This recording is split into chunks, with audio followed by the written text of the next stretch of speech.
Shalom a todos, bienvenidos a este espacio, a esta reunión y poder compartir con ustedes una vez más la palabra del bendito. Seguimos en nuestro estudio, esta es la cuarta clase, si no estoy mal, de esta segunda lección que es Introducción a la Torá.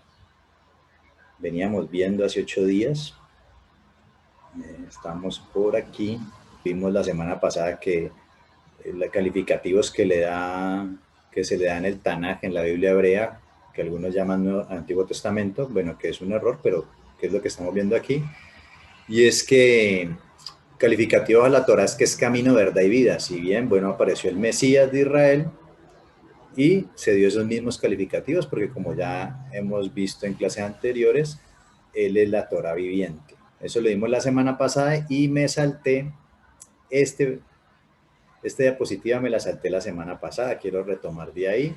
Y bueno, lo que vimos la semana pasada que nos adelantamos, simplemente lo recordamos y ok, porque ya lo vimos. Pero aquí sí quiero detenerme, porque esto no lo saltamos.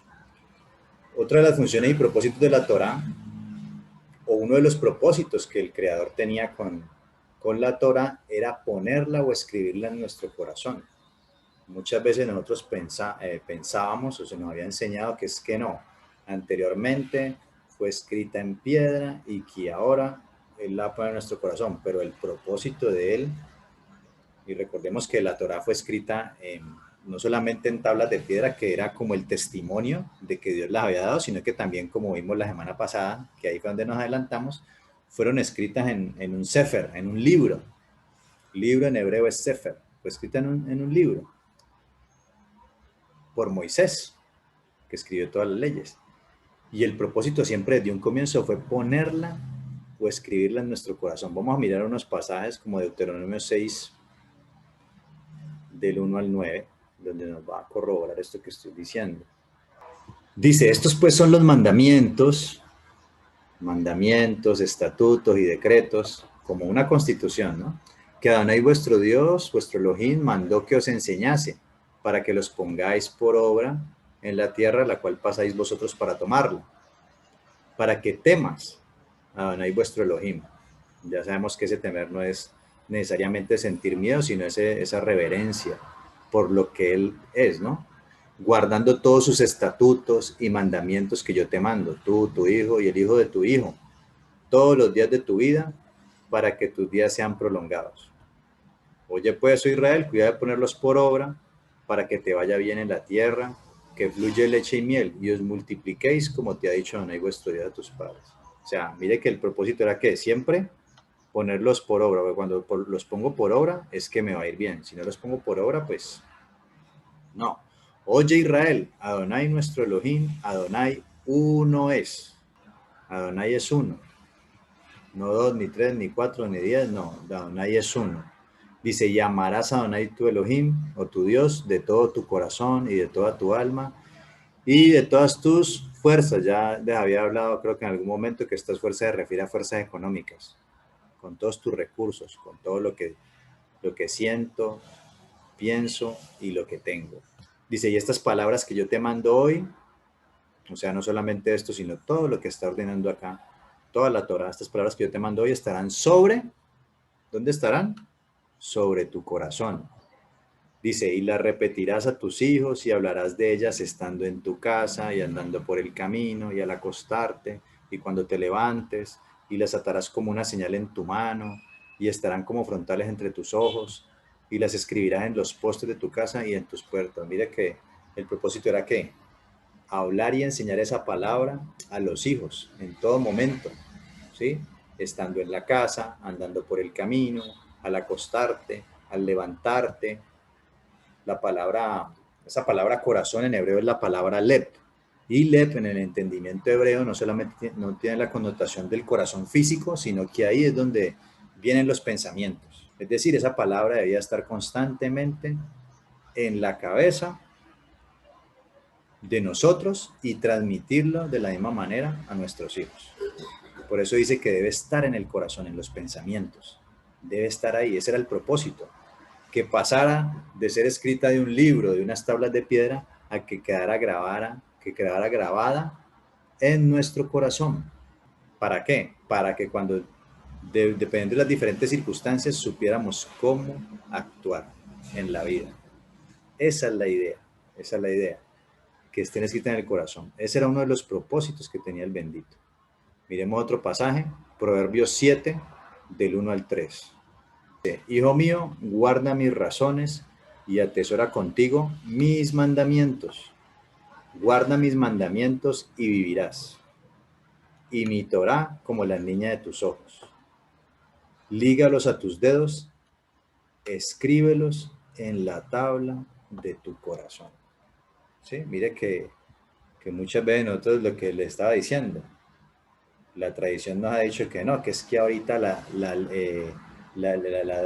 Torá o la ley está escrita en nuestro corazón, es que siempre ese fue el propósito. Él se la dio escrita para que se la aprendieran y la grabaran en su corazón. Por eso lo estamos abordando desde acá, de lo que dice la escritura, desde los textos más antiguos, que conocen, más de uno conoce aquí como Antiguo Testamento, y que eso ya no, bueno, en eso que se ha enseñado que ya no, ahí está la doctrina, ahí nos está diciendo los propósitos que el Creador tenía con esa palabra.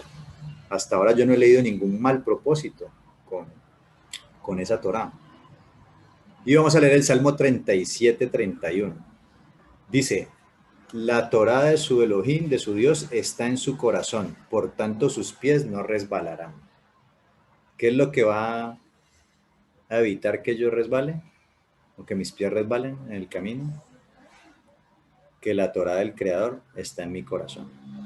Y eso es lo que entendía muy bien el Mesías de Israel, los apóstoles, Pablo, todos ellos tenían muy claro esto, porque ellos qué era lo que se sabían y con qué predicaban. Bueno, y eso es lo que vamos a ver más adelante, la Torá del Creador, por todas estas funciones, propósito y todo esto que estamos viendo. Ahora, conocimiento del pecado, otra función y propósito de la Torá era mostrarme que estoy en pecado, saber cuándo me estoy equivocando, cuándo estoy cometiendo un error, cuándo estoy transgrediendo, infringiendo un mandamiento. Miremos Romanos 3:20. Ahorita sí vamos aquí a algunas palabras de Pablo, ¿no?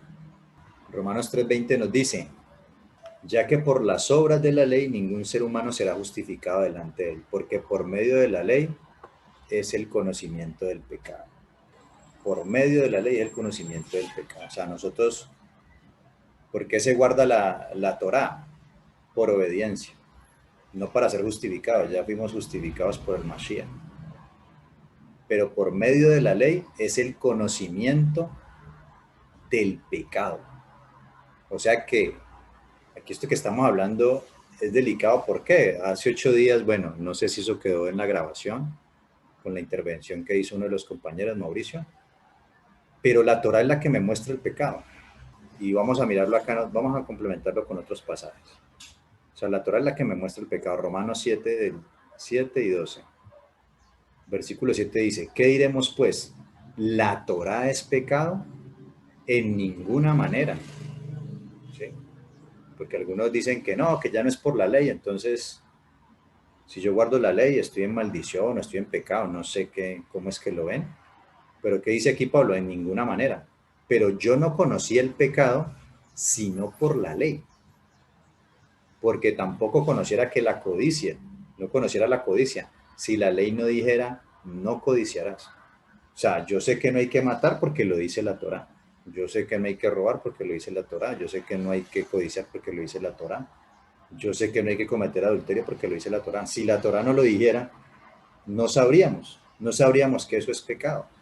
Y esa Torá es la que nos muestra qué es lo que es pecado y qué es lo que está bien, qué es lo bueno y qué es lo malo ante los ojos de Dios. Cuando yo infringo el mandamiento de Dios, eso es pecado. Vamos al versículo 12. ¿Qué dice el versículo 12? Dice aquí, de manera que la Torá a la verdad es santa y el mandamiento santo, justo y bueno. Miren, el mismo Pablo, y vamos a profundizar en eso más adelante, dice que esa Torá que me muestra el pecado, esa ley es santa, no es ninguna maldición ni mucho menos. El mandamiento es que santo, justo y bueno. Eso es lo que es la Torá. Hay un versículo que nos dice que que está en primera de, es que no recuerdo, primera de Juan 3:4, que nos dice muy claramente, todo aquel que comete pecado infringe, transgrede, que infringe también la Torá, pues el pecado es infracción de la Torá. ¿Qué es el pecado? Infracción de la Torá. ¿Qué es lo que hace la Torá? Mostrarme qué es pecado, qué es bueno y qué es malo. Cuando hago lo malo, transgredo el mandamiento, eso se llama pecado. Entonces, vigencia, no.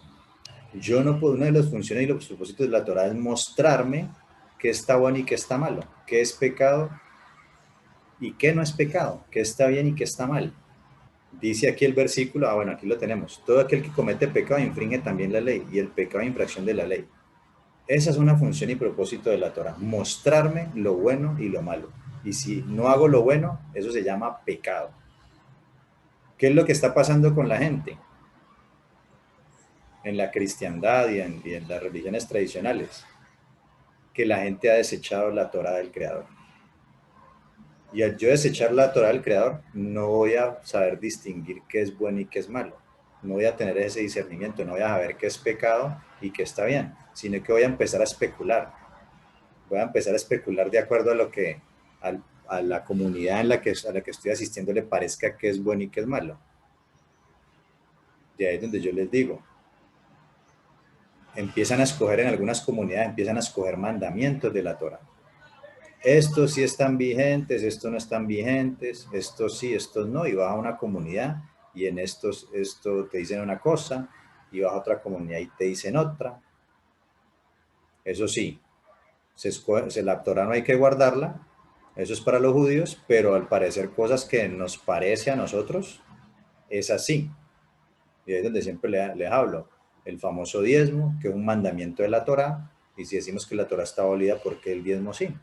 Cuando yo leo el Nuevo Testamento, yo no encuentro ningún versículo que me diga que hay que darle el diezmo a un pastor, o hay que darle un diezmo a los apóstoles, o no veo a los apóstoles pidiendo diezmos, ni al Mesías. Ahora, no estoy hablando aquí de... El tema del diezmo hay que entenderlo a profundidad. Lo que estoy aquí debatiendo es... No estoy aquí hablando de que si hay que dar el diezmo sí o no. Este no es el punto que estoy tocando. El punto que estoy tocando, ¿por qué si decimos que la Torá está abolida, por qué el diezmo sí está vigente? No es una contradicción. La Torá está abolida, los 10 mandamientos, el decálogo. ¿El decálogo está abolido también? ¿O por qué el decálogo sí? Vamos a Romanos 15 y nos vamos a encontrar más mandamientos que uno ve que no se guarda y que en el Brit ya están claros y que son mandamientos de la Torá. Bueno, vamos a seguir meditando en eso. El punto es que cuando yo digo que la Torá está abolida, se me genera un problema, y era lo que hablábamos la semana pasada. Si la Torá está abolida, entonces ya no existe el pecado, porque el pecado es infracción de la Torá, y la Torá ya está abolida. Entonces el pecado tampoco existe. Y si el pecado no existe, entonces yo no soy un pecador. Yo no necesito salvación. Yo no necesito un salvador. Yo no necesito el Mesías de Israel. Entonces mire cómo cuando yo empiezo a hablar cosas apartadas de la Torá, de la realidad de la Torá y de las escrituras, empiezo a generar un caos y un desorden. O sea, la Torá está bien. De hecho, cuando ustedes van a predicar el Evangelio, ¿qué es lo que le muestran a la gente? Aquí los que están en el cristianismo y todo, ¿qué es lo que usted le predica a la gente? ¿O qué es lo a qué es lo que le va a llevar? A reflexionar a que está en pecado y que necesita arrepentirse y volverse al Creador. Necesariamente tenés que hablar de la Torá, porque el pecado es infracción de la Torá. Usted es pecador, ¿por qué? Porque usted ha infringido los mandamientos, las leyes de Dios, y por eso usted es un pecador. Y necesitas arrepentirte y volverte a él. Y el arrepentirse es ¿qué? Yo me arrepiento de que he pecado contra Dios, ahorita me vuelvo al camino de Dios, que es ¿qué? Guardar esos mandamientos que había quebrantado. El problema es que no los estamos enseñando todos, estamos enseñando algunos, partes, pedazos, lo que algunos al predicador, al pastor de la iglesia donde yo voy le parecen que son, y los otros no, y no estamos enseñando lo demás. Que hay unos mandamientos que las condiciones en este momento no están dadas para guardarlos o demás. Bueno, eso ya es otro tema que se va a discutir más adelante. Pero el punto es que la Torá está vigente. Ah, que los sacrificios están abolidos. No, no, un momento, los sacrificios no están abolidos. El sacrificio de animal es el que no está operando. Porque tenemos un sacrificio, ¿qué? Se hizo un sacrificio eterno. Se hizo un sacrificio eterno. Es decir, está vigente. El Mesías viene a representar esos sacrificios. O sea, el sacrificio está vigente. El Mesías se murió por nosotros. Cuando le predicamos a alguien del Mesías, ¿qué es lo que eso sí decimos? El sacrificio del Mesías, la sangre del Mesías te limpia de pecado. O sea, está vigente el sacrificio. Lo que pasa es que ya no es de animales, fue del Mesías. Y dice que se sacrificó una vez para siempre. O sea, el sacrificio está vigente, por eso dice la palabra que Él está allá en el tabernáculo celestial, presentándose con su sangre preciosa. El sacrificio está vigente, mis queridos amigos, la Torah está vigente. Eso lo vimos la semana pasada, me lo salté, quería tocarlo porque pues era importante, alguien me hizo caer en cuenta, no había visto. En esta semana estábamos viendo este tema, ¿no? Estábamos ya aquí, que el Eterno, la vigencia de la Torah, el Eterno la magnificó y la engrandeció. De hecho, una de las maneras de magnificarla y engrandecerla fue que se hiciera carne, ¿no? En el Mesías. Vimos que es para siempre, estuvimos viendo que en Deuteronomio 29 las cosas secretas le pertenecen al Creador, mas las reveladas son para nosotros y para nuestros hijos, como es toda esta Torah que yo pongo hoy delante de nosotros y que hay que guardarla siempre. Muchas veces se entretienen, les decía yo que se entretenían discusiones de cosas que nos vamos a dar cuenta cuando estemos allá, delante del Creador, de cosas que todavía no podemos ver y entender. Pero hay algo que Él sí ya nos lo dio, que es para entenderlo, comprenderlo y guardarlo, y lo dejó escrito. Y es esa Torah, son esos mandamientos, esas instrucciones. Vimos que esa Torah es parte del antiguo pacto, conocido como el antiguo pacto y el nuevo pacto, que popularmente se le dice, no, ese es el pacto. Vimos que inicialmente se le dio como tablas del testimonio, también se le conocen a estas tablas, ¿no? Estas tablas que tiene aquí Moisés son conocidas como las tablas del testimonio. ¿Del testimonio de qué? De que Dios fue el que le dio esos mandamientos a Moisés. Pero también leímos ahí en Éxodo 24 que Moisés, ¿qué hizo? Escribió un libro, que es el que conoce como el libro del pacto, que es donde está escrita en todos los demás mandamientos, decretos, estatutos que hemos leído. Y después vemos que, después de que ellos quebrantaron eso, vimos la profecía del nuevo pacto. Y que el nuevo pacto que consistía en escribir todas esas leyes en nuestro corazón. Y vimos también que para qué nos mandó una de las funciones del Ruach, del Espíritu Santo, que no, que ahorita ya no es por letra y no por el Espíritu, que algunos dicen, bueno, el Espíritu a qué vino, y estuvimos leyendo ahí que el Espíritu era para qué, precisamente para llevarte a guardar los mandamientos de Dios, mandamientos que antes de creer en Él ni les ponías cuidado, ni los querías conocer, y los quebrantabas constantemente. Ahora a través del Mesías, el nuevo pacto, es que te va a perdonar tus pecados y puedes arrancar de cero. Y a diferencia del pueblo en la antigüedad, te va a dar de su espíritu, para que escribas la Torah en tu corazón y te dé dominio propio para guardarla. La Torah está vigente, ahora tienes más responsabilidad. Y hablábamos la semana pasada que era la gracia, para poder que, cuando decimos que ya no es por ley sino por gracia, si quitamos la ley estamos quitando la gracia, porque la ley me muestra que es pecado, me muestra que soy un pecador, que necesito un salvador. Y es ahí cuando el Mesías viene a hacer misericordia de nosotros, cuando yo reconozco que soy un pecador por quebrantar la Torah. Es ahí cuando el Mesías viene y tiene gracia con nosotros, que es ese, gracia en hebreo es la palabra gen, que significa ese favor inmerecido, que el Eterno se inclina en misericordia hacia nosotros y hace misericordia con nosotros, nos perdona. Cuando nosotros nos arrepentimos de nuestros pecados por infringir la ley. Entonces, cuando yo digo que la ley está abolida, también automáticamente estoy quitando la gracia. Y quiero expresarlo en un ejemplo que hace 8 días lo di, pero no sé si quedó grabado porque yo no recuerdo si en la grabación quedó, entonces lo voy a colocar, lo voy a volver a exponer para que quede grabado por si las dudas. y era que todo en la vida hemos visto que son leyes, todo funciona con leyes, lo vimos al comienzo de esta enseñanza, y cuando salimos a la calle hay unas leyes de tránsito que traen orden para que todo funcione adecuadamente. Si yo la ley de tránsito dice que yo me paso el semáforo en rojo, pues voy a tener una fotomulta, va a haber unas consecuencias, incluso puedo ocasionar un accidente, me puedo hasta matar yo en un choque automovilístico con otro carro. Bueno, si yo me paso el semáforo en rojo, estoy fuera de la ley, estoy fuera de la ley, estoy quebrantando la ley. Si yo paro cuando el semáforo está en rojo, estoy en ley, estoy guardando la ley. Si me paso el semáforo en rojo, estoy quebrantando la ley. Y viene una consecuencia. Digamos que el guarda de tránsito me vio y me paró. Me aplica la ley. ¿Cuál es la paga o la multa por quebrantar la ley? Bueno, te piden un dinero, te pueden inmovilizar el carro, o si ocurrió un accidente, bueno, mataste a alguien, hay muerte, o te mataste vos, te accidentaste. Todas esas cosas pueden pasar, son consecuencias de violar la ley. Digamos que, pongamos dos ejemplos. Uno, que usted se lo pasó porque, bueno, venía con un herido, se lo pasó con cuidado, lo para el guarda y le dice, bueno, ¿usted por qué? Usted quebrantó la ley. Eso acarrea una multa. Y usted le dice, no, vea, es que llevo un herido, ¿verdad? Y el policía en ese momento puede aplicar gracia por usted. Puede aplicar ese gen, ese favor y esa misericordia. Listo. Seguí y te perdonó. ¿Quiere decir eso que ahorita usted cada que pase por el semáforo en rojo se los va a volar todos?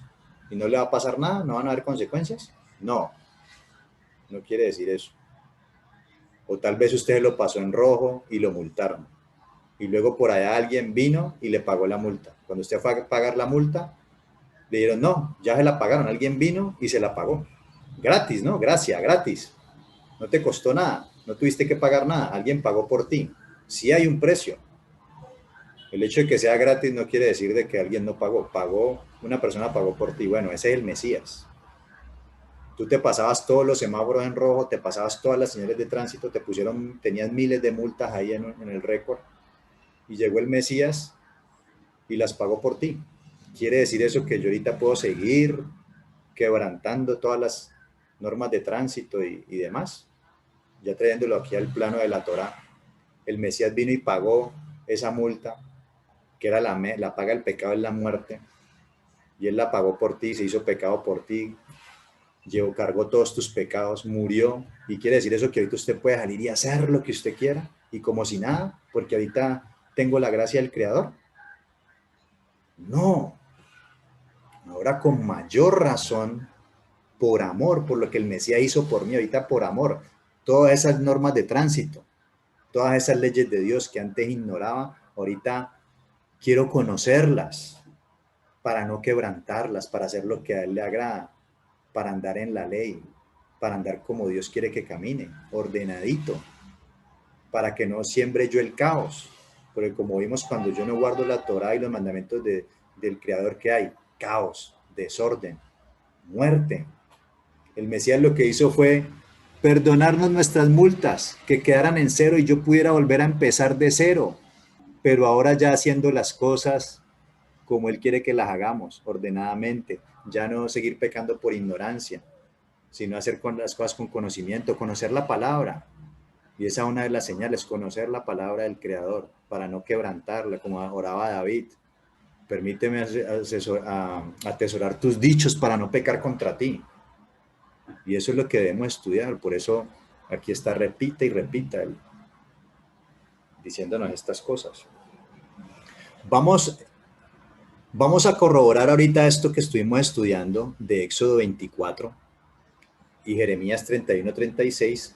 Vamos a corroborarlo en la Biblia, en el Nuevo Testamento, o Brija Hashan hebreo, que nos habla de eso, de que eso que yo les dije en Jeremías, que escribir la Torá en el corazón, esa era la profecía que venía a cumplir el Mesías. Y eso está en concordancia con Hebreos 8, 16 al 12. Es tal cual. Haga de cuenta un copio y pegue. de Jeremías 31. Ok, es aquí. Le copié mal. Dice, que está hablando, bueno, la carta de Hebreos que se le atribuye a Pablo, ¿no? Yo no sé si ustedes recuerdan, vamos a ver si lo vamos leyendo y ustedes se acuerdan, pero en Jeremías lo leímos. A ver, lo voy a colocar aquí, vamos a colocarlo aquí, Jeremías 31, para que lo comparemos. Ok, mire lo que habíamos leído de la profecía del nuevo pacto, ¿no? He aquí vienen días, aquí arriba dice Adonai, en los cuales haré nuevo pacto con la casa de Israel y con la casa de Judá, no como el pacto que hice con sus padres el día que tomé su mano para sacarlos de la tierra de Egipto, porque ellos invalidaron mi pacto, aunque fui yo un marido para ellos. Pero este es el pacto que haré con la casa de Israel después de aquellos días, dice el Señor. Daré mi ley en su mente, mi Torá en su mente, y la escribiré en su corazón. Y yo seré a ellos por Dios, y ellos me serán por pueblo. ¿Cuál es el nuevo pacto? Que la Torá va a estar escrita en nuestro corazón. Y ya vemos que la Torá no son 2 tablas de piedra, sino un libro, donde estaban todos los mandamientos, decretos y estatutos que él decía que debían repetirlos para grabarlos en el corazón, para escribirlo en el corazón, que era el propósito que vimos ahorita. ¿Sí? Y mire lo que dice acá abajo en Hebreos 8. Aparentemente Pablo es el que está citando esto. ¿Y qué nos va a decir Pablo? En el versículo 8 dice, porque reprendiéndolos dice, he aquí vienen días, dice el Señor, en que estableceré con la casa de Israel y la casa de Judá, ¿qué? Un nuevo pacto, el pacto que vino a sellar el Mesías, con su sangre preciosa. No con sangre de animales, como fue el primer pacto, sino con la sangre, una sangre perfecta, una sangre preciosa del Mesías. Dice, no como el pacto que hice con sus padres, el día que los tomé de la mano para sacarlos de la tierra de Egipto, porque ellos no permanecieron en mi pacto, y yo me desentendí de ellos. Dice el Señor, ¿por qué? Porque ellos no permanecieron, hicieron un becerro de oro para adorarlo. Dice, por lo cual este es el pacto que haré con la casa de Israel. Después de aquellos días, dice el Señor, pondré mi Torah en la mente de ellos y sobre su corazón las escribiré. Y seré a ellos por Dios y ellos me serán por pueblo. Y bueno, lo que sigue diciendo ahí, ninguno enseñará más a su pueblo diciendo, mira, aquí está el Señor. Entonces miren que aquí vemos claramente de que ese nuevo pacto es lo que dijo Jeremías. Y es que la Torah bendita, mejor dicho, prácticamente por eso ese nuevo pacto, y les decía yo ese día que estamos hablando lo de Jeremías, que la palabra nuevo es la palabra Hadash en hebreo, que no necesariamente nosotros acá tenemos entendido de que nuevo es como que estoy estrenando, que se acabó lo viejo y ahorita estreno algo nuevo. No, la palabra Hadash tiene también que ver con renovación, y de ahí la expresión Rosh Hodesh, Hodesh que viene de la raíz Hadash, que significa renovación, y Rosh Hodesh significa luna nueva, cuando empieza un nuevo mes. Y acá también al ciclo de la luna le llamamos luna nueva, y no quiere decir de que estemos estrenando luna, sino que se renovó el ciclo de la luna. De esa misma manera, aquí cuando habla de antiguo pacto y nuevo pacto, no, lo que se está es renovando. Por eso hablamos en hebreo Brit Hadashah, renovación del pacto. ¿De cuál pacto? El que se había hecho en un comienzo, que el pueblo que se había comprometido, porque recuerden que digo allá cuando leímos Éxodo 24, haremos y obedeceremos. El pueblo lo que hizo fue quebrantar el mandamiento de mismo haciendo un becerro de oro. Entonces el Eterno viene acá otra vez a renovar ese pacto que había hecho inicialmente. Y ahora con unas mejores promesas. ¿Cuáles promesas? Bueno, de que te iba a dar el Ruach, por ejemplo, para que ahora sí se escribieran esas leyes en tu corazón y tuvieras el dominio propio, ese espíritu de amor, de poder, de amor y de dominio propio que te dio. ¿Para qué? ¿Para qué ese dominio propio? Para que guardes los mandamientos del Creador, y como lo leímos en Ezequiel. O sea, que la Torah está abolida. Bueno, de acuerdo a lo que dice el mismo Brit Hadashah, Nuevo Testamento, estamos viendo de que antes se vino fue a ratificar. Y tenemos una mayor responsabilidad porque ahorita tenemos el Espíritu del Creador que nos va a llevar a guardar los mandamientos. No andar diciendo por ahí de que está abolido y que eso ya no. Ya vimos todas las implicaciones, ya vimos todas las funciones y propósitos que tienen estos mandamientos. Mateo 26, 28. Vamos a ver qué nos dice Mateo 26, 28. Aquí es cuando el Mesías está estableciendo el nuevo pacto, ¿no?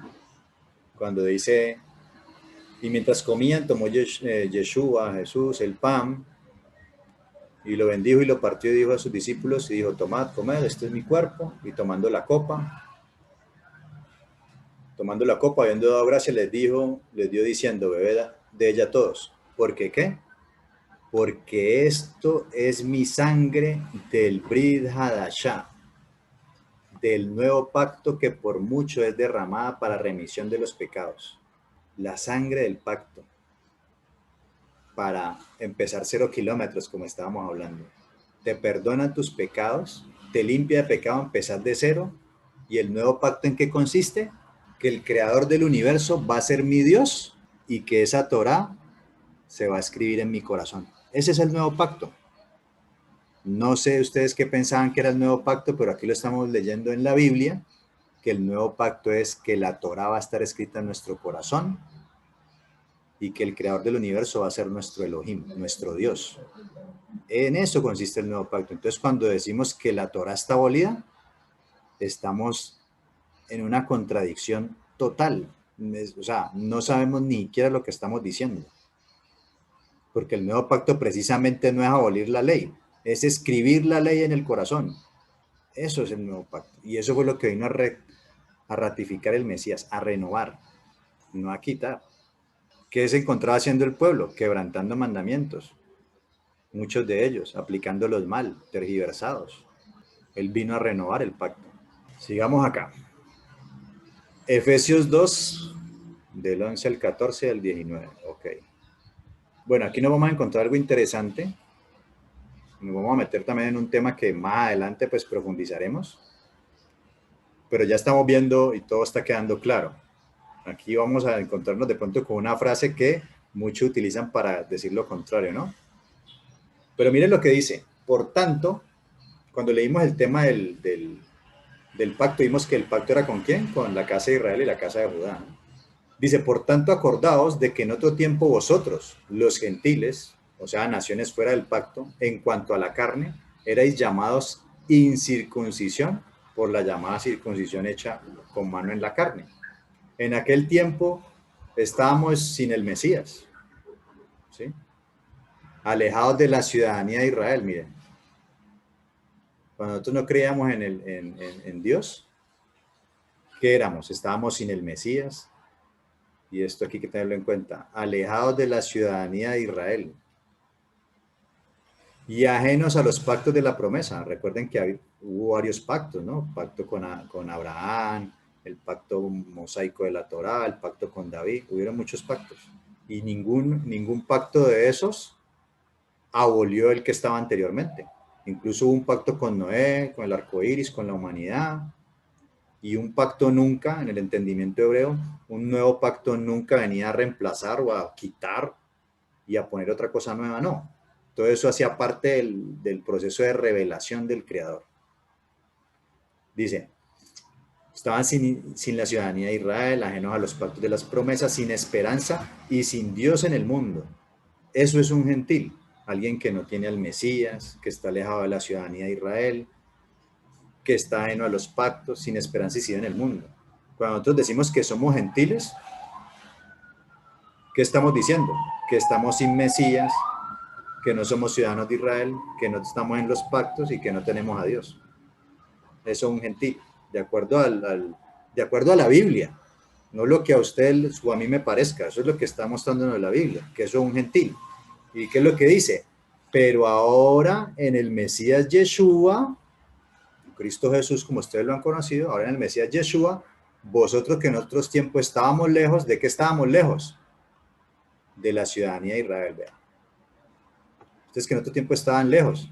¿Lejos de qué? Del Mesías, de la ciudadanía, de la promesa de Dios. Habéis sido hechos cercanos por la sangre del Mesías. Por la sangre del Mesías volvemos a tener, estamos en el Mesías, ya no estamos alejados de la ciudadanía de Israel, ya no somos ajenos a los pactos y tenemos al bendito. Dice, porque Él es nuestra paz, que de ambos pueblos hizo uno, derribando la pared intermedia de separación. Y aquí hay una expresión que dice, aboliendo en su carne las enemistades. A ver, hay una lección que hay que ver que se llama identidad, quién soy en el Mesías, que es donde vamos a profundizar más en esto. Pero aquí dice, aboliendo en su carne las enemistades, la ley de los mandamientos expresados en ordenanzas. ¿Sí? Muchos creen que aquí está refiriendo, vea, la Torah está abolida, ya vimos y estamos aquí argumentando. O sea, yo no puedo con este texto cogerlo, o sea, yo no puedo con este texto patear todo lo que hemos venido argumentando.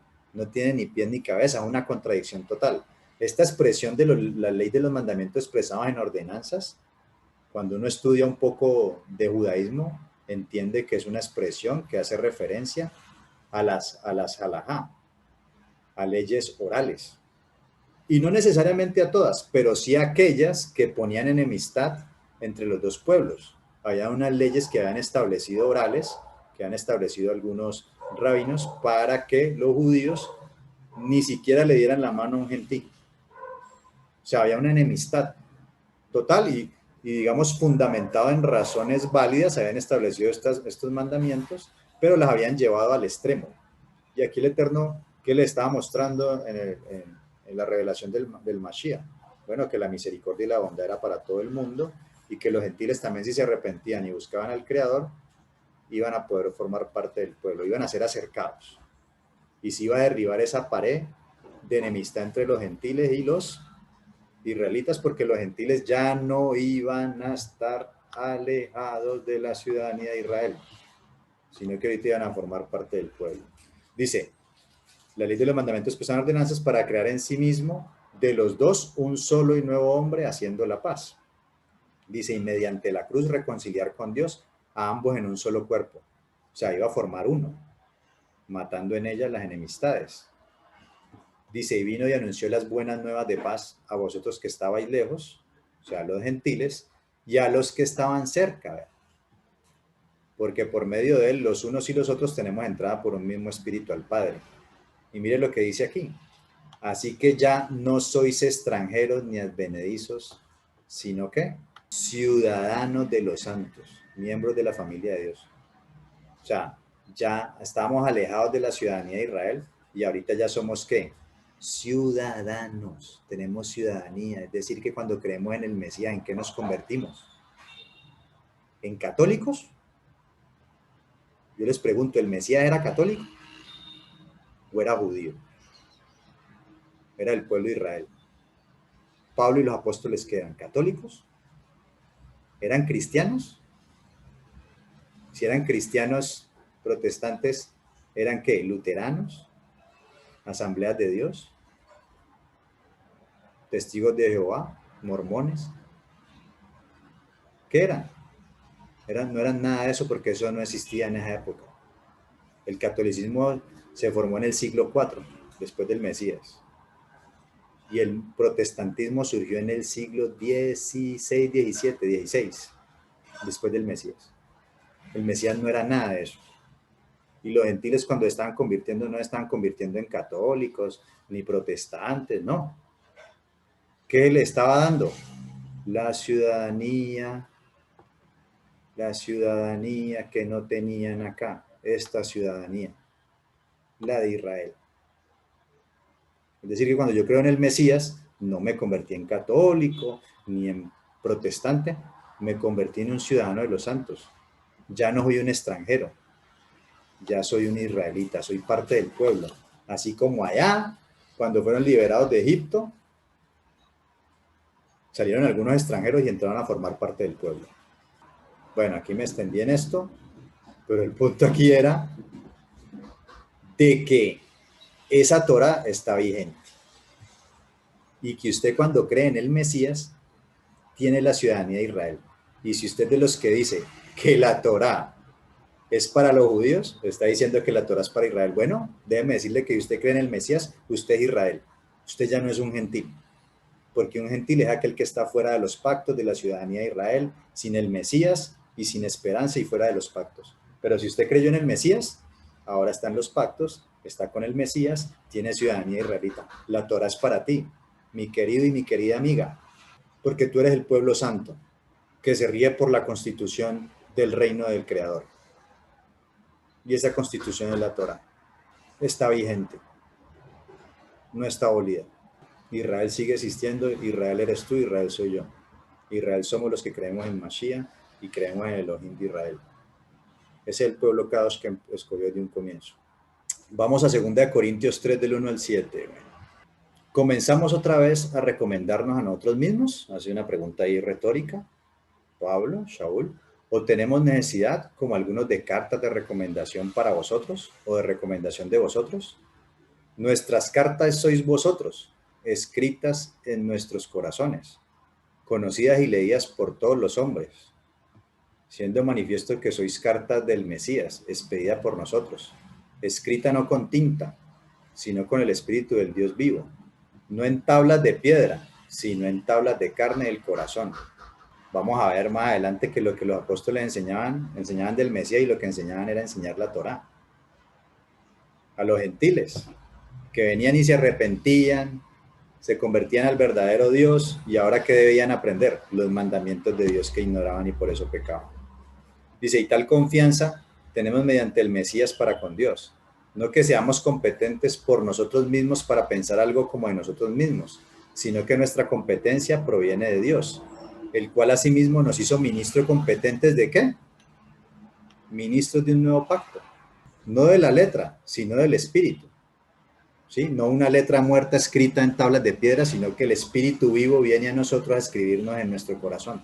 Porque la letra mata, más el Espíritu vivifica. Claro, la letra mataba, ¿por qué? Porque no la ponían en práctica. Pero si esa palabra está en mi corazón, que para eso vino el Espíritu, a escribirla en mi corazón y a hacerla viva en mí, no escrita en una piedra, sino escrita en mi corazón, y me da un espíritu de dominio propio precisamente para ponerla por obra. Eso es lo que me va a dar vida, porque ya hemos leído hasta la saciedad que esa palabra da vida. Dice, y el ministerio de muerte grabado con letras de piedra fue con gloria. ¿Por qué ministerio de muerte? Porque ellos, ¿qué hicieron? Quebrantaron el pacto, y por eso tuvo que venir el Mesías a renovarlo. Tanto que los hijos de Israel no pudieron fijar la vista en el rostro de Moisés a causa de la gloria de su rostro, la cual habría de perecer. Ese fue el ministerio de muerte, porque ellos mismos quebrantaron el pacto. No porque el pacto fuera malo, el Eterno, ¿cómo va a ser un pacto malo?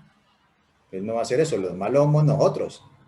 Él es fiel, los infieles somos nosotros. Los malos somos nosotros. Los que quebrantamos los mandamientos somos nosotros. Por eso Pablo leía allá y decía, la Torá a la verdad es santa, buena y justa. Lo leímos ahorita. Y ellos son ministros competentes del nuevo pacto, vean.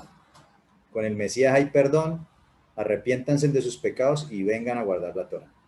Porque el nuevo pacto es la Torá escrita en tu corazón. No es nada más ni nada menos. Es eso que se está predicando, que está abolido. Ahora, vamos hasta aquí y seguimos haciendo la misma pregunta. ¿Está vigente la Torá? A mí me parece que sí. A mí me parece que sí. Ahora, para todos, Éxodo 19:49, vamos a leer. Éxodo 12:49. Éxodo 12:49 dice, cuando establece la Pascua, ¿no? La misma ley será para el natural y para el extranjero que habitar entre vosotros. O sea, no es que ahorita yo, pues lo estamos entendiendo, que yo era un gentil y ahorita me convertí en el Mesías, y que ahorita hay una ley para mí y hay otra ley para el judío. No. O sea, hay una misma Torá para el natural como para el extranjero que entra a formar parte del pueblo. No es que hayan dos leyes, es una sola para todos. Levítico 22:44. Como que estoy leyendo mal, discúlpenme. Levítico 24:22. Dice, un mismo estatuto tendréis para el extranjero como para el natural, porque yo soy Adonai vuestro Elohim. Y aquí en este contexto, si bien en el otro, bueno, el otro hablaba del contexto de la circuncisión, que en ese pues el tema de la circuncisión, pero se estaba refiriendo a que había que hacer circuncisión. Dice, un mismo estatuto tendréis para el extranjero como para el natural. Aquí está hablando en otro contexto diferente, pero también, o sea, que el extranjero que mora con vosotros, que entra a formar parte del pueblo, o sea, tiene que guardar los mismos mandamientos. Tiene que guardar los mismos mandamientos. Vamos ahora a Números 15, del 15 al 16. Dice, un mismo estatuto tendréis vosotros de la congregación y el extranjero que mora con vosotros, con que vosotros mora. Será estatuto perpetuo por vuestras generaciones, como vosotros, así el extranjero delante de Adonai. Y aquí está hablando en un tema de sacrificios, que el extranjero que moraba ahí, quería un sacrificio, tenía que hacer lo mismo que el pueblo. O sea, el extranjero que quiere hacer formar parte del pueblo santo, es los mismos mandamientos. No es que unos mandamientos para uno y otros para otros, no.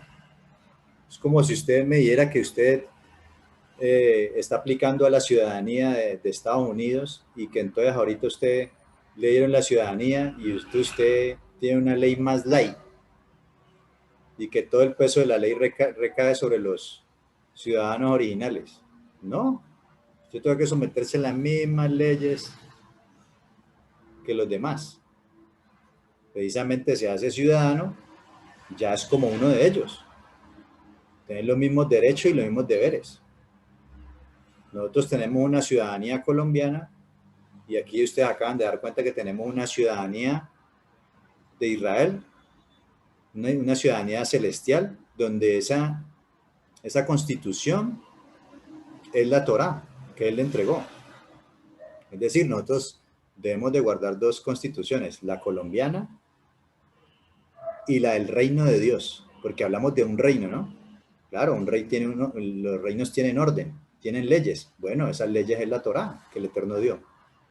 Y esa también tenemos que guardarla, si decimos ser hijos del reino. Romanos 3:19. Pero sabemos que todo lo que la ley dice, lo dice a los que están bajo la ley. Esta expresión de estar bajo la ley, cuando yo estoy bajo de la ley. Ahorita cuando les puse el ejemplo, les coloqué el ejemplo de cuando el semáforo está en rojo y yo paro y guardo la ley, estoy en ley. Pero cuando yo me paso el semáforo en rojo, paso a estar bajo la ley. Y esa expresión bajo la ley es una expresión hebrea que tiene que ver con que la Torá te está señalando como quebrantador de la ley. Entonces lo dice a los que están bajo la ley, es decir, a los que la están quebrantando. ¿Quiénes? Todos. Dice, para que toda boca se cierre y todo el mundo quede bajo el juicio de Dios. Hablamos de que va a haber un juicio para todo el mundo. Y ese juicio es ¿por qué? Porque todo el mundo está bajo la ley. Está quebrantando la Torá. Y el Eterno para eso nos la dio. Y para eso nos manda que le diga, que la prediquemos, confrontemos a la gente con su pecado. Estás en pecado. ¿Por qué? Por quebrantar la ley. Va a haber un juicio, va a haber condenación, salvación. Bueno, ¿el Evangelio qué es? El Evangelio tiene que ver con predicar la Torá, enseñar la Torá a la gente. Porque cuando enseño la Torá es que la gente cae en cuenta y se da cuenta que está pecando. Si no, no me va a dar cuenta. La Torá me muestra el pecado. Sí, no es solamente, aquí estamos entendiendo que, mire que el Mesías cuando estaba vivo, y lo decía en una clase anterior, el Mesías cuando estaba vivo mandó a predicar el Evangelio. Y él no había muerto y resucitado. La gente cree que el Evangelio es que Cristo murió y resucitó. Pero antes de eso, él ya mandaba a predicar el Evangelio. Adivinen qué iban a predicar. Si no había tampoco Nuevo Testamento, iban a predicar que eran pecadores porque estaban quebrantando la ley. De hecho, cuando él muere, los apóstoles se pierden del miedo. No entendían cómo así que iba a morir. Tuvo que aparecérsele resucitado para que ellos entendieran. Ellos no entendían. Cuando él estaba vivo, ellos no iban a predicar el Evangelio que ellos predicaban. No era que vea, el Mesías va a venir y va a morir y que va a tener... No, ellos no entendían eso. Cuando él murió no lo entendían. Fue cuando él resucitó que ya ellos ahí sí estuvieron dispuestos a dar su vida por ir y predicar esa verdad. Pero el Evangelio consta de que sí, en el mundo gentil, de que usted es un pecador por quebrantar la Torá, pero que usted tiene la esperanza en el Mesías. Que el sacrificio de él, el sacrificio que dice la Torá para redimir pecados, para expiar pecados, es el sacrificio del Mesías. Y que esa sangre, como dice la Torá, expía, tapa y cubre tu pecado y te hace acepto delante de Dios, te reconcilias con él. Ahorita vete, y como le dijo a la mujer adúltera, vete y no peques más. Vete y no peques más. Es decir, ve y guarda la Torá, guarda los mandamientos de Dios. Porque cuando los guardas estás en ley y no estás bajo la ley pecando. Muy bien, vamos a ver aquí Isaías 2 del 1 al 4. Vamos a terminar, les voy a pedir que me permitan terminar aquí estos versículos. Isaías 2 del 1 al 4, ok. Son parecidos. Mira, Isaías 2, un profeta, ¿no? Del 1 al 4 va a hablar de los días postreros, mira. Lo que vio Isaías, hijo de Amós, acerca de Judá y Jerusalén. Acontecerá en lo postrero de los tiempos que será confirmado el monte de la casa de Adonai como cabeza de los montes, y será exaltado sobre los collados, y correrán a él todas las naciones, y vendrán muchos pueblos, claro, porque se está predicando la palabra a todos los pueblos, y dirán, venid, y subamos al monte de Adonai, a la casa del Dios de Jacob, y nos enseñará sus caminos, y caminaremos por sus sendas, porque de Sión saldrá la Torá, y de Jerusalén la palabra de Adonai. O sea, ¿acuerdan cuando leímos ahorita rato que decía y que ya no enseñará más el uno al otro? Bueno, aquí es cuando va a cumplir eso, porque él ya va a venir acá a reinar, y directamente él va a enseñarnos, y ya nadie va a tener que decir, ve, conoce al Mesías, conoce al Dios de Israel. No, ya va a estar ahí. ¿Y con qué va a gobernar? Con la Torá.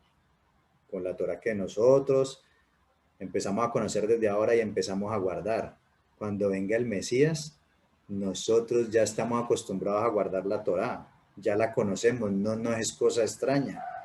Dice, y de Jerusalén saldrá la palabra de Adonai, y juzgará entre las naciones y reprenderá muchos pueblos. ¿Con qué las va a juzgar? Pues con esa Torá, con esa ley, porque están bajo la ley. Y volverán sus espadas en rejas de arado y sus lanzas en hoces. No alzará espada nación contra nación, ni se adiestrarán más para la guerra. Leamos otros, esto no solamente lo dice Isaías, vamos a leer aquí otros profetas que nos dicen lo mismo, Miqueas 4, del 1 al 3. Dice, miren que es casi calcado lo de Isaías. Acontecerá en los postreros tiempos que el monte de la casa de Adonai será establecido por cabecera de montes y más alto que collados, y correrán los pueblos. Vendrán muchas naciones y dirán, venid, subamos al monte de Adonai, a la casa del Dios de Jacob, y enseñará sus caminos y andaremos por sus veredas, porque de Sión saldrá la Torá y de Jerusalén la palabra de Adonai. Y él juzgará entre muchos pueblos y corregirá naciones poderosas hasta muy lejos.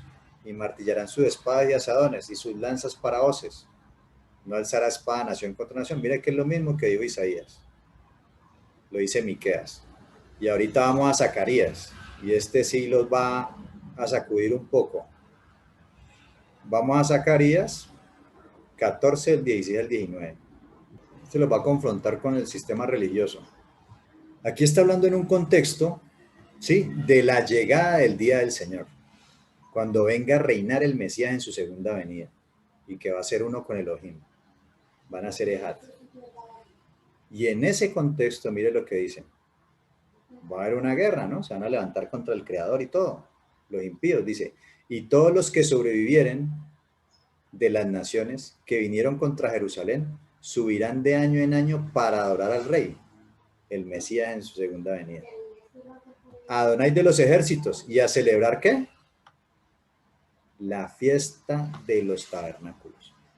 O sea, ya al final de los tiempos, que no estamos lejos, cuando venga el Mesías y venga a reinar y a suprimir todo dominio y toda autoridad y ser el rey de la creación, ¿qué vamos a tener que celebrar? La fiesta de los tabernáculos. En hebreo, Sukkot. Fiesta que muchos o algunos estamos celebrando ya en este momento. Esas celebraciones son un ensayo y una preparación para cuando venga el Mesías. Cuando venga el Mesías a reinar, dice que, y esto sí yo sé que la mayoría lo saben, dicen que vamos a hacer un reino de sacerdotes. ¿Y qué era lo que hacía un sacerdote? Mediar entre el Dios y el pueblo, enseñarle la palabra al Eterno. Enseñarle la palabra del Eterno a las gentes. Es decir, que esos sacerdotes pues celebran las fiestas, conocen la palabra, conocen los mandamientos, conocen esa Torah. Y dice, y acontecerá que los de las familias de la tierra, mire, las familias de la tierra, las familias de la tierra, que no subieran a Jerusalén para adorar al rey, Adonai de los ejércitos, no vendrá sobre ellos lluvia. Y si la familia de Egipto no subiere y no viniere sobre ellos, no habrá lluvia. Vendrá la plaga con que Adonai herirá las naciones que no subieren a celebrar la fiesta de los tabernáculos. ¿Sí? ¿Qué es lo que están diciendo algunos? No, si eso es la fiesta, eso es para los judíos, eso no hay que celebrarlo. O sea, primero no son las fiestas de los judíos, son las fiestas del Creador. Y cuando Él venga vamos a tener que celebrarlas. Esos que están diciendo que eso no hay que celebrarlo. Bueno, aquí no las quieres celebrar ahora. Bueno, si llegas a ese tiempo, pues déjame decirte que vas a tener que ir a celebrarla porque si no, va a haber un castigo. Si tú estás diciendo eso, pues entonces todavía eres un gentil. Y dice que no va a venir la lluvia sobre las naciones que no subieran a celebrar la fiesta de los tabernáculos. Esta será la pena del pecado de Egipto y del pecado de todas las naciones que no subieran a celebrar la fiesta de los tabernáculos. ¿No conoces la fiesta de los tabernáculos? Bueno, te invito para que empieces a guardar la Torah y para que empieces a conocer cuáles son las fiestas que vamos a tener que celebrar cuando venga el Mesías. Allá no vamos a celebrar, allá no se celebra el día de San Valentín, ni nada de esas cuestiones. Allá lo que vamos a celebrar son las fiestas que Dios estableció, como por ejemplo esta, la fiesta de los tabernáculos. ¿Las conocemos? No, no nos la han enseñado. ¿Por qué? Porque andan diciendo que la Torah ya no hay que guardarle, es para maldición. Contrario de lo que dice la Biblia. Contrariando lo que dice la Escritura, la palabra del Creador. Dice, en aquel día estará grabado sobre las campanillas de los caballos santidad Adonai, y las ollas de la casa de Adonai serán como los tazones de altar. Dice, y bueno, y toda olla en Jerusalén y Judá será grabada Adonai de los ejércitos, y todos los que sacrifiquen vendrán y tomarán. Bueno, el punto aquí es que hay que celebrar las fiestas. Nosotros las celebramos ahorita como un repaso, un ensayo, porque nos estamos preparando para cuando Él venga. ¿Conocías la fiesta de los tabernáculos? Bueno, si no la conoces y no conoces las demás fiestas, te invito para que sigas en los estudios y más adelante puedas conocer las fiestas que el Eterno ordenó a su pueblo que debía guardar. Bueno, amigos, amados, creo que vamos a dejarlo hasta ahí. Espero que haya sido del agrado de todos ustedes y el Eterno los bendiga. Shalom.